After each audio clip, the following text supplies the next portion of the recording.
bait naman nila. This is our last coffee. Lola siya, no? Alam mo, tingnan mo to.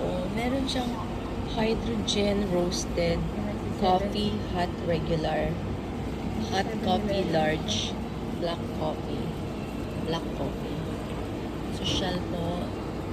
Ito, hot iced coffee, hot latte. Tingnan mo to, hydrogen roasted coffee. Ano yun? Ewan ko, hydrogen roasted. Ito na lang tayo sa ating latte. Ayan na siya. Social naman ng coffee mo. Tingnan mo, tinilt pa niya.